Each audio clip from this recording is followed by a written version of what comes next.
નમસ્તે. આજે આપણે મકર લગ્નનું જોઈશું. મકર લગ્ન એટલે 10 નંબરની રાશિ, તેનો માલિક શનિ, લગ્નેશ, સ્થાનેશ બી શનિ અને પહેલા સ્થાનમાં કારક સૂર્ય.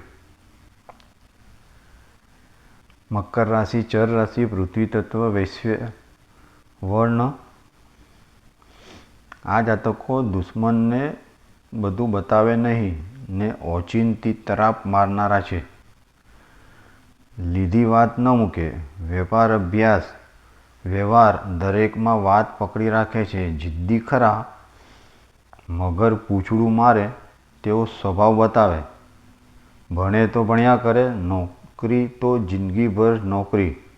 આનંદ ગમે પણ તેનો ખર્ચ સતાવે છે, તેથી તેની માંગ ઘટે.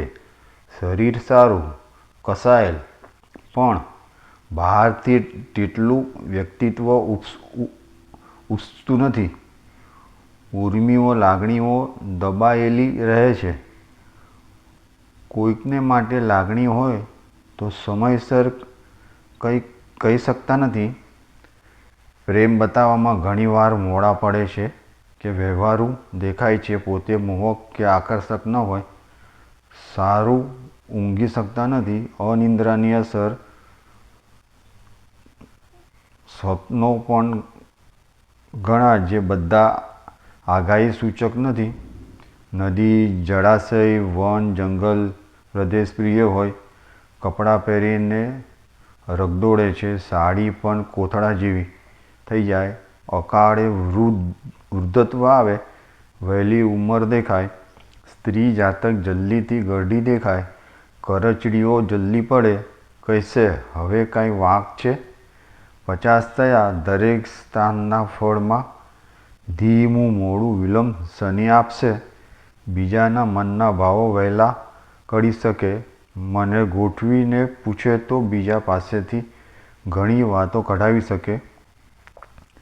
બેઠી ડળીનો બાંધો સહેજ લાંબી ગરદન. સ્વભાવે શાંત, ખંતવાળા, ગંભીર, સહનશીલ, વસ્તુની નબળી બાજુ જોનાર. મિત્રો સાથે વિશ્વાસુ, શત્રુ સાથે ક્રૂર. જીવનમાં આશા આનંદ ઓછો. ક્ષમા આપીને બદલો લેવાની વૃત્તિ જણાવે. યુક્તિવાળા, જાત પર કાબૂ રાખે. સારી વ્યવસ્થા શક્તિ હોય. બીજા સ્થાને કુંભ રાશિ, સ્થાને શનિ અને કારક ગુરુ.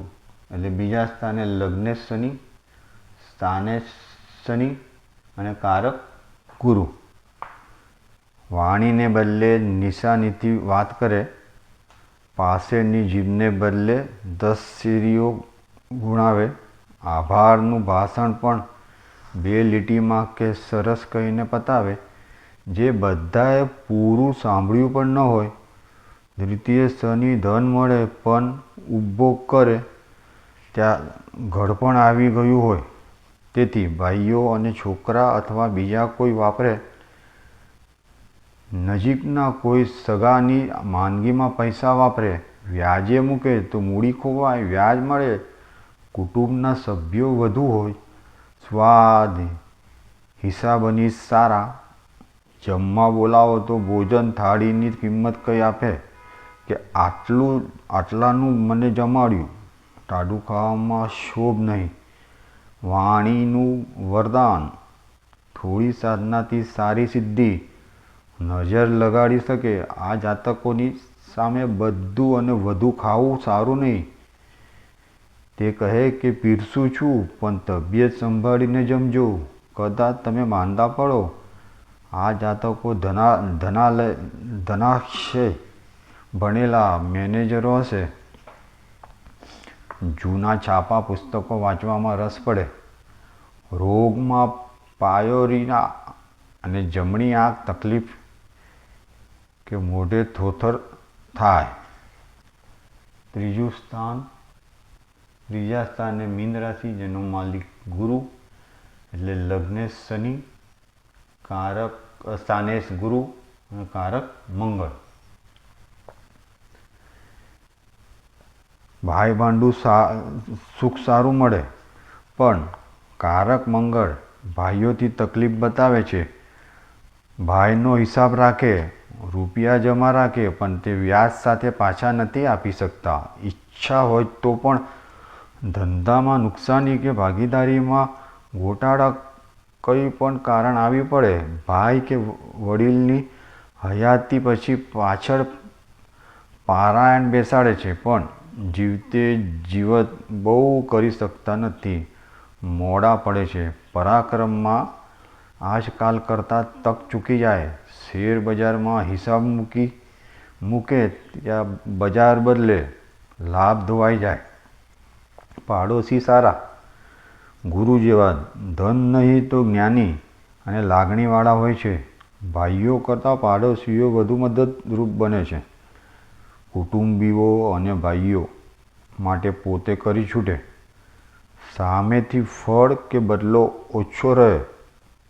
ભાંડુથી ઘનિષ્ઠ પ્રેમ નથી, પણ મિલનસાર સ્વભાવથી નભે. ચોથા સ્થાને મેષ રાશિ, જેનો માલિક મંગળ, એટલે લગ્નેશ શનિ, સ્થાનેશ મંગળ, ચંદ્ર બુધ મંગળ કારક. આ સુખ સ્થાન છે, પણ સુખ ઓછું. જમવાના નિમંત્રણમાં મોડા પડે, ભાત લઈ લે, બાદમાં પૂરી ખાઈશ એમ કહે છે. માતાથી મનમેળ નથી. માતૃસુખ મધ્યમ કે ઓછું. ઉદાહરણ વાંદરી, બિરબલ, અકબર હોજ. પાણી માથે બચકું મૂકવું, પણ કસોટીની પડે પગ નીચે મૂકવું.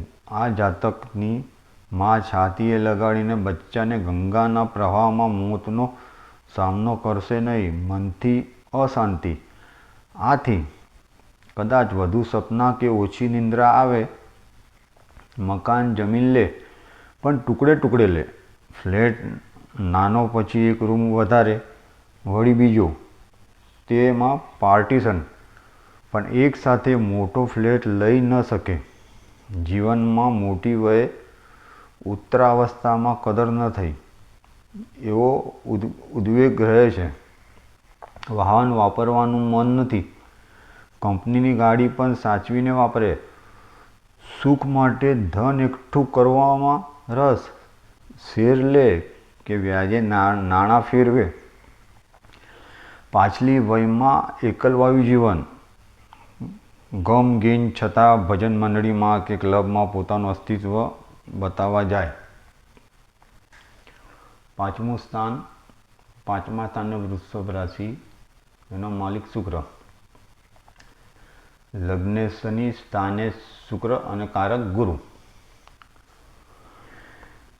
ભણે તો ભણ્યા કરે, ઓછું બોલે, ટૂંકમાં જવાબ. તેથી જાતકની માતાને અશાંતિ, કુશંકા. પૂર્વ પુણ્ય સારું. ભલે સામાન્ય ઘરમાં જન્મે, છતાં સચવાય. હેડ ક્લાર્ક થાય, પણ દેખાય ઓફિસના નીચેના માણસ તરીકે. સંતાન સારા, મનમેળ ઓછો, આત્મીયતા ઓછી. આથી જ વૃદ્ધાવસ્થામાં છોકરાઓ સારું કમાતા હોય તો એ છૂટા રહે. દેવીના પૂજકો બને છે. અંબા, પદ્માવતી વગેરે દોરા ધાગામાં અને વિદ્યામાં પડે. ઉત્તરાવસ્થામાં ઈચ્છિત આનંદમાં ઘટાડો રહે. નોકરો કમઅક્કલ અને આળસુ છે એવું પુરવાર કરવા પોતે મથે. છઠ્ઠા સ્થાને મિથુન રાશિ, એનો માલિક બુધ, છઠ્ઠું સ્થાન લગ્નેશ શનિ, સ્થાનેશ બુધ અને કારક મંગળ શુક્ર. સારું મોસાળ, પણ જવા આવવાનું ઓછું. સારા બુદ્ધિશાળી નોકરો તથા તેથી લાભ. કામ વધુ કરાવે. નોકરોનો ખાનગી અભિપ્રાય સારો ન હોય. પૂછો તો કહેશે, અમારી મહેનતની ઉપર શેઠ મજા કરે છે. નોકરો કામ કરવાના અખાડા કરે. રોગ, ત્વચાની તકલીફ, ફૂલડી, નાડી, નસો કમજોર થાય અને તેનાથી થતા જુદા જુદા રોગો તથા મીઠી પેશાબ, હર્ષ, પાઇલ્સ, હરણિયા, અપચો, સાંધાના દુખાવા સંભવે. ઋણ કરતા નથી. ઋણ કરે તો ચૂકવતી વખતે ઢોલ પીટતા નથી. સ્ત્રી જાતકનું પેટ મધ્યમ વયે મોટું થઈ જાય પછી બેડોર બનાવે છે.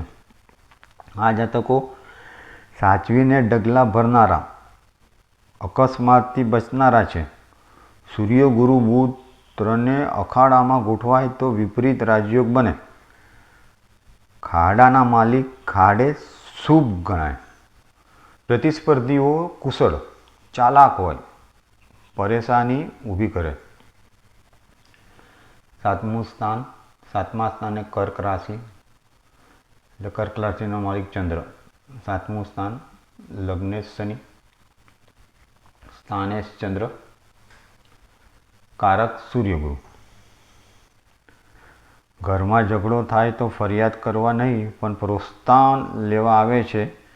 તે વાંકમાં હોય છતાં તમે બીજાનો વાંક કાઢો તો તમે સારા જીવનસાથીથી અસંતોષ. શનિચંદ્ર દુશ્મનો કારક ગુરુને ન બને. પોતાનાથી દેખાવડી પત્ની મળે. ક્યારેક નાજુક નાર ને ફૂલની કડી, રોટલી કરતાં આંગળી બળી જેવો ઘાટ થાય. આ જાતકોને માટે પ્રેમ કરવો સહેલ છે, નિભાવવો મુશ્કેલ છે. ગજરો મંગાવ્યો હોય તો કહેશે કિંમત વધુ હતી, તે ન લાવ્યો. સ્ત્રી જાતકોને ચંદ્ર જેવો પતિ મળી શકે. જાન વળાવતા પોતે રડે, લગ્નમાં શરમાય. તરંગી પતિ શરીરથી નાજુક સંભવે. શુક્ર સારા શુભ યોગમાં હોય તો ઠીક સુખ મળે, અન્યથા ફરિયાદ રહે. પતિ સાથે મને ફરવાનું બને. બદલીઓ થાય કે ધંધા બદલાય તેમાં ગામ ફેર થાય. ભાગીદારમાં વાંધા. આ જાતક માટે બીજા ભાગીદારો ભળતી વાત કરે. પ્રતિસ્પર્ધીઓ અફવાઓ ફેલાવીને કે ગમે તેમ હેરાન કરે. ભાગીદારી માફક નથી આવતી. આઠમા સ્થાનમાં સિંહ રાશિ. સિંહ રાશિનો માલિક સૂર્ય, લગ્નેશ શનિ, સ્થાનેશ સૂર્ય અને કારક પણ શનિ. આઠમું સ્થાન જિંદગી દીર્ઘાયુ છે, મધ્યમાયુ પણ છે. વારસો નાનો પણ મળી શકે. સરકારી કોન્ટ્રાક્ટમાં લાભ મળે. થોડી હેરાનગતિ રહે, કચવાટ રહે. આકસ્મિક મોટા ધન લાભની જગ્યા નથી. લાંબુ આયુષ્ય હોય તો ઉત્તરાવસ્થા કષ્ટદાયક. વારસા, હક કે શેર સટ્ટામાં લાભ નથી. જુગારમાં પાયમાલી આવે. નવમા સ્થાનમાં કન્યા રાશિ, એટલે સ્થાનેશ બુધ. નવમા સ્થાનમાં લગ્નેશ શનિ, સ્થાનેશ બુધ અને કારક સૂર્ય ગુરુ. ભાગ્યેશ બુધ જો મિથુન તરફ જતો ન હોય તો ફળ સારું, લાભ મળે. છતાં બુદ્ધિથી માને કે ઓછો લાભ મળ્યો છે. વય વધતા ધર્મમાં શ્રદ્ધા વધે. શરૂમાં મંદિરોમાં જતા નથી કે ગમતા નથી. વિદેશ ગમનમાં વિલંબ થાય. કાં તો બંને જણ સાથે ન જઈ શકે અથવા પિતા તેની જાતકની પત્નીને પાછળથી તરત મોકલે. દસમા સ્થાનમાં તુલા રાશિ, માલિક શુક્ર. દસમું સ્થાન લગ્નેશ શનિ, સ્થાનેશ શુક્ર, સૂર્ય બુધ ગુરુ કારક. ધંધો સારો કે મોટો હોય. રાજકારણમાં લાભ ખાટે.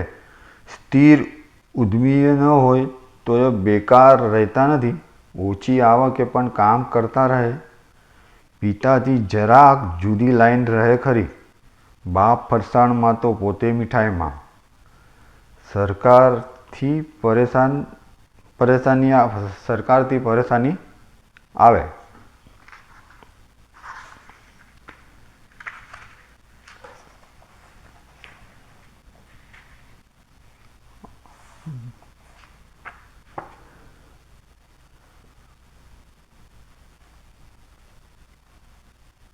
અગિયારમું સ્થાન.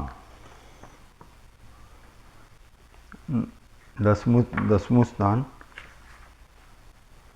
પિતાથી અલગ થાય, ધંધામાં કામ કરે પણ દેખાવ બમણો કરે. કામ પણ વધુ કરે, નોકરોનું કામ, રાત્રે બેસીને ઓફિસે ખસેડે. કીર્તિ મળે પણ મોડી. લોકો મને ન સમજ્યા, ન જાણ્યો, માંડ મોડું મળ્યું, મારું અંગત કોણ એવા પ્રશ્નો ઉઠે. 11મું સ્થાન. 11મા સ્થાને વૃશ્ચિક રાશિ, જેનો સ્વામી મંગળ. એટલે 11 લગ્નેશ શનિ, સ્થાનેશ મંગળ ને કારક ગુરુ.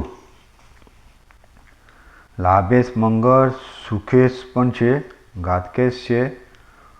સુખ ઓછું, લાભ ઓછો, મિત્રોને નોકરની જેમ તતડાવે. પોતે ફિલસૂફી દોડે ને સ્નેહ ખૂવે. મિત્રો ધનિષ્ઠ સંબંધવાળા નહીં, પોતાની કંજુસાઈ અને રહેણીકરની આડે આવે છે. નક્કી કરેલો લાભ ઘર ભેગો કરતા કોઈ ફટકો પડી જાય. 12મું સ્થાન. 12મા સ્થાનમાં 9 નંબરની રાશિ ધન રાશિ, જેનો માલિક ગુરુ. અને 12મું સ્થાન લગ્નેશ શનિ, સ્થાનેશ ગુરુ અને કારક શનિ.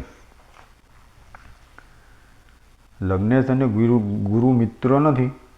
આથી કહેશે કે સગા શું કરો છો? સગા તે વન કેરા લાકડા, છેવટે સાથે આવે છે, સાથે બળે છે. આ જાતકોને જ્ઞાન દેખાય, પ્રાપ્ત થવું મુશ્કેલ. અહીં માત્ર એક શુક્ર સારો. રવિના પાછળ રહેલો શુક્ર કુંડલીને મારી નાખે છે. ભોગમાં પણ રોગના દર્શન થાય ને જુવાની ચાલી જાય. ઉત્તર અવસ્થામાં પુરુષો સ્ત્રીઓ આશ્રમમાં કે સાધુ સંતોમાં દોડે છે. ગુરુની દશા શુભ ન જાય, ધર્મસ્થળમાં મૃત્યુ સંભવે. આજે આપણે અહીંયા સુધી રાખીશું. તમને મારો વિડીયો ગમે તો લાઈક કરજો, ના ગમે તો ડિસલાઈક કરજો. ધન્યવાદ.